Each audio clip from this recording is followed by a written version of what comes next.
What's up, guys? Mike Stevens, otherwise known as the Salty Preacher. Guys, I wanted to do a quick introduction of who I am. As I said, Mike Stevens. A lot of you guys know who I am already just from being in my life. Also follow me through social media and just, getting to know me a little better is going to help you understand the purpose of this ministry.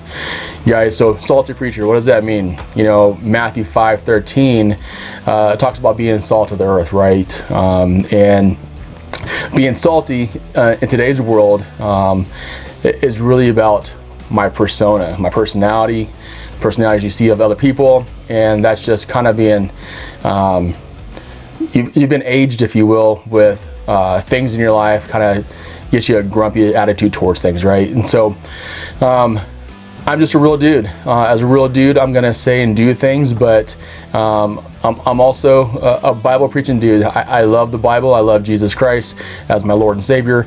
So as a Christian, I find it to be very, very important to be authentic, be real, right? So being real is super important for everybody to come to Christ, because if you're being fake as a Christian, people are going to see it through that instant. And when I went to Bible college, I learned real quick that I didn't want to be like certain instructors, certain pastors, because they were so goody two-shoes. And I grew up in the hood in Southern California, and you'd get your butt whooped if you acted like that. The same kind of scenario in my mind is that if you're going to come to somebody and share how to save their soul, and you basically start condemning them because you're better than them, they're not going to hear you. They're just going to tune you out. So my whole purpose really is to obviously save souls. That should be all of our purposes as disciples of Christ. And one of the things that I've noticed in the church is people are not just being authentic. And that's the case throughout the entire society. It's not just in the church. And I found that I've been much more beneficial to the people I speak to and know when I am being authentic. So, to give you an example. So, a lot of people think a pastor will not do X, Y, and Z. Well, hey guys, I'm going to say you mother effer every once in a while. I'm going to say, holy crap, son of a B. I'm going to say those words, and I'm going to say it with the full expletive. And those words are used as an expletive. It's not curse somebody out, but I'm going to be authentic of who I am. Like I said, I grew up in the hood, and that was kind of talk. My dad was in construction, steel construction. He curses in every single sentence he speaks. Something that I was raised around. Being around the military and working with the military and the Marine Corps, same type of thing, same type of language. So it's something that I've been accustomed to. Could I change? Sure, but that's not going to be 100% who I am, and so I have to be real. So that's one example, guys. Additionally, when you're being real with people, you are giving them life examples. So for example, in my life, I've had so many adversities that I couldn't even put a number on them. And that doesn't make me special, that, poor me, poor Mike. But during those times, I definitely had times where I was cursing God, in the sense of like, God, why would you let that happen to me? Or why is this happening to me? But as I matured, I realized that it was, thank you, Lord, for allowing me to go through this, because I've learned a lesson. I've learned how to cope with things differently. And people who are watching me go through things are also learning. So being real through your trials and tribulations is also a huge testimony to your faith. So a little bit about me, without going into too much of detail, because I don't want to cram it all down your throat in a short period of time. So we're going to share this going forward.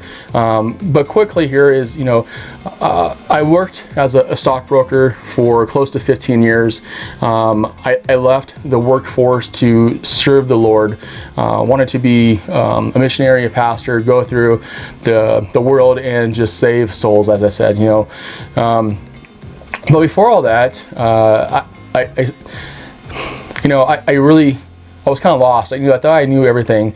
I was a super cocky dude. Got a nice high IQ, and I was from a family that wasn't really well off, and I grew up, like I said, in the hood.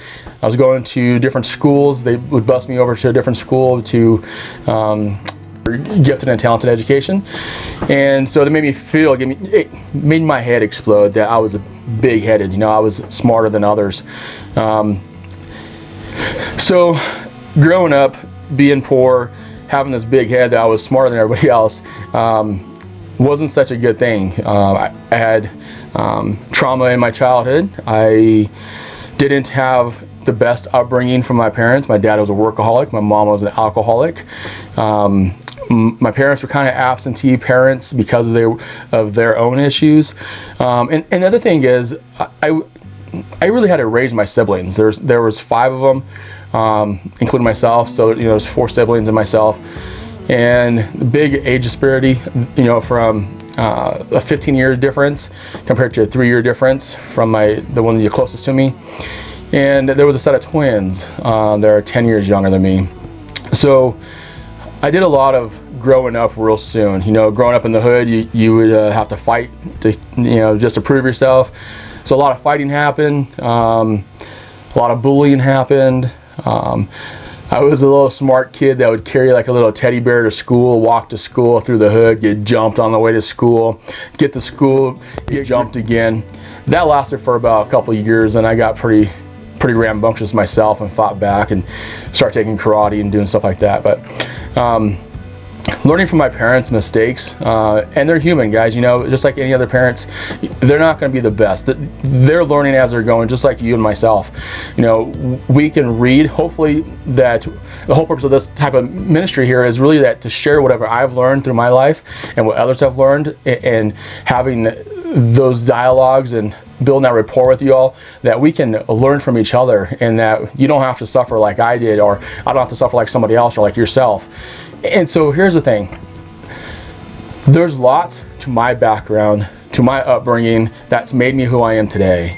And one of the crazy things is we don't really know what has transpired in our life until that trauma comes up and you have to deal with it.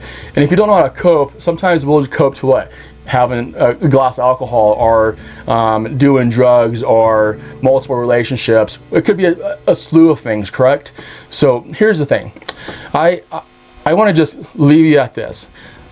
I went from a really high-paying job to saying, Lord, just take me wherever you need me. Use me, Lord. And it was crazy because I thought I was going to die. I'll give you a little tidbit was, I had fought PTSD, fought suicidal ideations, fought a terrible divorce, lost custody of kids, had testicular cancer, thought I was going to die. I lived mad at God because I was alive, because I thought I was going to die. And then I said, you know what? He saved my life. I have a purpose. So now what am I supposed to do with that? So I took my really high-paying job and I retired at 36 and said, you know what, just send me, Lord. And I traveled, went and visited my parents who were living in the state of Idaho. I went there, got connected with the church that my church sent me to help out as a pastor and as a leader, a missionary. And I thought that I was going to be there for about 5 months and head off to Budapest, Hungary for some more Bible college for missionary training. And that wasn't the Lord's plan, because I was making my own plans. I was done with relationships because I was hurt. I pushed back on anything that wanted to get close to me because all I wanted was God, which is a good thing, but in an unhealthy manner. I was pushing everything away. I would pull it in because I need it, and then I would just destroy it because it's getting too close to me. So what happened in Idaho was I fell in love with a woman, and I destroyed her because I was mad that God let me fall in love with somebody. Which is stupid, right? I feel terrible even saying that still. And I didn't know it. It wasn't a conscious thought, but it's what happened. And the next few episodes that I'm going to be recording is talking about relationships and love and your soulmate and how all that works. Because, here's the thing. We think we know what we're supposed to be looking for, but we don't. You show me someone who says, I know exactly what I want, exactly who I want, and where I'm supposed to meet them, and all the details they have planned in their head, right? I'm going to tell them they're going to fail miserably and they're going to be hurt, deeply wounded. So guys, I fell in love with this woman. I married her, had a child with her, and guys, I wasn't supposed to have a child. Having testicular cancer, going through chemotherapy, I wasn't supposed to have any children. There was a chance, but the chance was very, very low. Mentioned earlier that I lost custody of my children. I have 3 children, previous marriage, and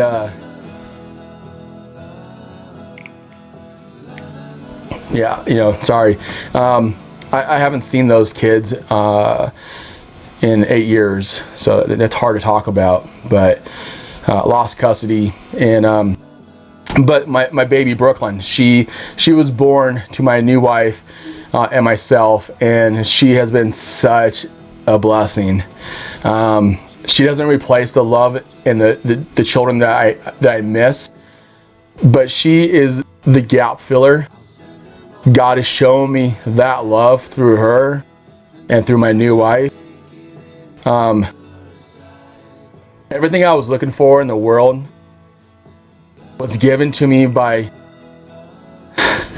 me sacrificing my high-paying job and saying, whatever you have for me, God, just send me out in the world and give me what you need me to do, because I can't do anything on my own anymore.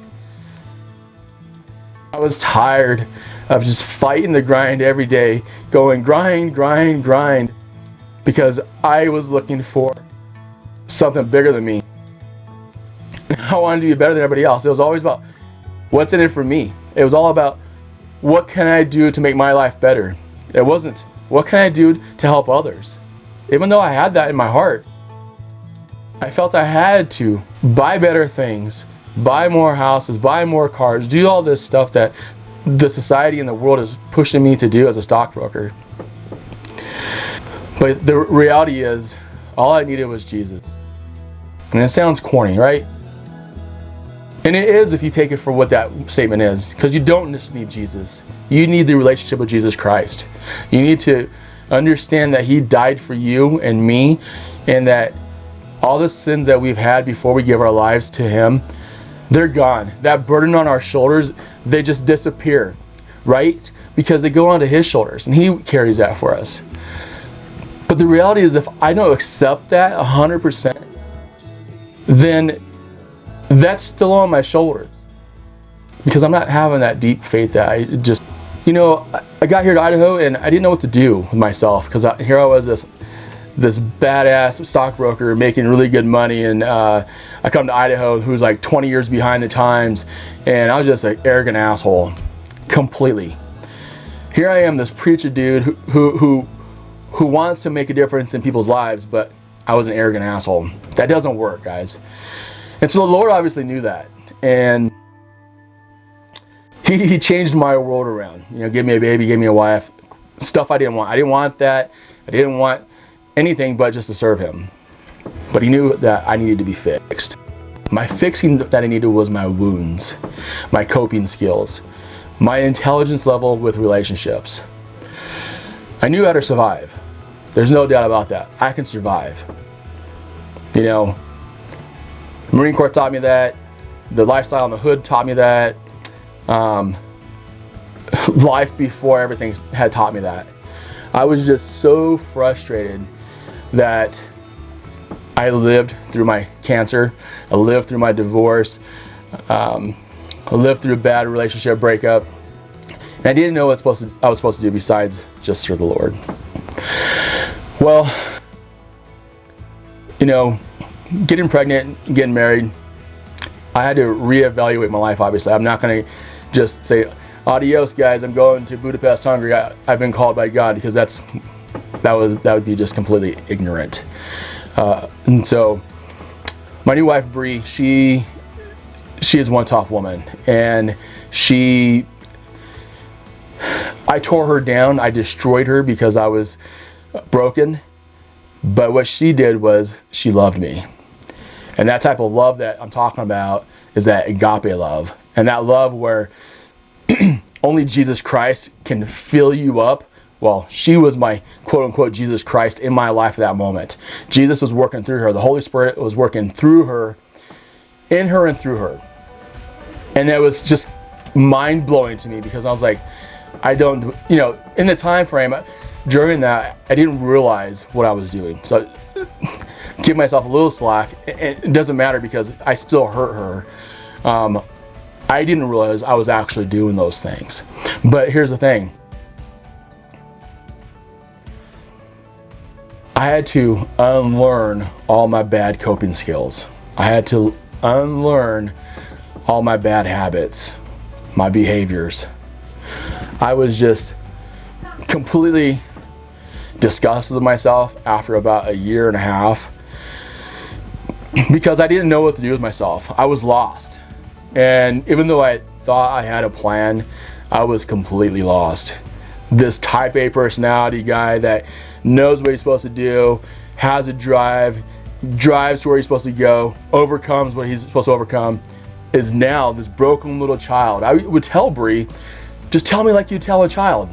Because I knew there was a disconnect. I knew that I didn't have what she was explaining. Even though I understood it when I talked to other people, I couldn't digest it myself. I couldn't tear that apart and go, oh, that's a roadmap for me. I just couldn't do it. And that was frustrating. I got super depressed. And, there was a time before I came to Idaho, during my divorce, where I got super suicidal. I went and got drunk with a bunch of friends, which I'm not a drinker. Went out after work and made a plan that I was going to drive off the interstate and just, drive the car off the interstate overpass and die. A little more to that story is basically what happened was I passed out and I was good to go. I woke up later on and friends took my keys from me. They came back, got me in the morning. Down the road, a couple of months, same scenario happened, except for this time I wasn't drinking. I was just in church and I was sitting there and thinking, you know what, I'm gonna do that. I'm gonna drive off the interstate overpass and it'll kill me, because I didn't have the balls to slice my wrist or blow my brains out, but I thought I could unbuckle my seatbelt and be a crazy driver. Well, my pastor at the time, Pastor Greg Opian, he was teaching on a Sunday night. He came to this point during a passage and he stopped and he just looked around the church congregation and said, someone needs to hear this. And he stops and he reads a passage from the Bible. And I'll share that later, but I started crying and I knew that what he was talking about was he was talking to me directly because I was praying, God, stop me from doing this. I don't want to die. You saved my life. I don't want to die, but I don't want to go through this pain anymore. This pain of losing my kids, pain of losing my wife and the family, because all I knew as a husband was to provide for my family, and that was it. And now I had none of that going on for me. I was lonely. I was depressed, full of anxiety because I didn't know what to do with myself. But anyways, the Lord saved me from that as well. But I brought all that baggage here to Idaho, and with that baggage, I was destroying Bree with it, and I didn't know it. And it wasn't until she kept on just hammering me down with facts and love that it started to come across that, okay, this, that. I'm starting to pick up, oh, I have OCD, yes, I have attention deficit disorder, possibly. I have lack of an emotional intelligence with her directly, because I can talk to you or anybody else and I'm good to go. I'll be like your quote-unquote little savior for your world at that time. Because God's given me that gift. I can read people and talk to them and have no problem. But when it came to Bree, my intimate relationship with my wife, I was being defensive because I was being convicted by the Holy Spirit going through my wife. And I wasn't fighting Bree, I was fighting Jesus. But Bree took the brunt of the beating. She was my whooping boy.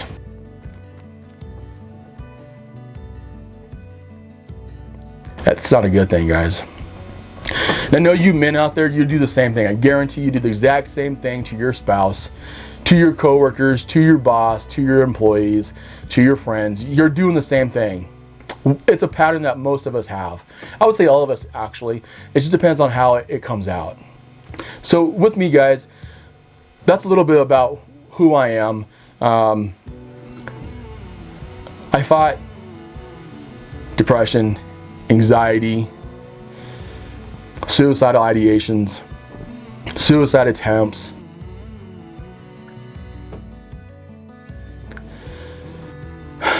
obesity, testicular cancer, and guys, now I fight leukemia. So I beat all those things, right? My life turned around. I've gotten better with my wife, Bree, and I've learned my lessons. Now I'm trying to go back and fix the damage that I caused. I'm trying to fix the damage within myself, with others. And I've learned a lot. And learning a lot doesn't mean anything unless you put that into action. Same thing with your faith. If you're not going to act out your faith, then you might as well just close the book of the Bible and go to sleep, because you're just being lazy and you're turning your shoulder away from Christ. So what I've learned and what the message today is, basically, you have to pay attention to what's going on with you and what's going on around you. With me, I had all those things going on. God has worked miracles in my life. I've given him credit every single time. And I want to share those things with you going forward here. And we'll break down little bits and pieces through my life and show you how God's worked in my life and how I was blind to it and how I then recognized it. I have a lot to share. And I'm doing this because I don't want any of you to feel the heartache that I've felt. And fighting leukemia now, guys, I have CML. And you know, I have full faith that the Lord's going to restore my health. I'm doing all my part. You know, I've lost 140 pounds. I got really obese when I had treatment from my first testicular cancer. You know, I got steroid shots and the leukemia and stuff. All that stuff made me gain weight. I gained close to 100 pounds. And I've slowly lost that 140 pounds. But I'm still about 40 pounds overweight. And that's because I've went through cycles of depression. And for me, I'm a food addict. And I have to be aware of what I'm eating and my mood. And if I don't work out, my mood gets changed to the negative as well. So what I want to share is the battles that we have. They're not for nothing. They're not meant to tear you down and destroy you. Now, if you allow Satan to do that to you, that definitely will happen. But what we got to do is be aware. And Jesus, what are we supposed to learn from this? And then take that and make an actionable plan, and then conquer it. That's what needs to happen. Guys, thanks for listening. I want to have you pay attention for about a week out from here. We're going to have another little recording, and I'm going to talk about your soulmate and who that is and who it's supposed to be and what you all think it may or may not be. Talk to you then.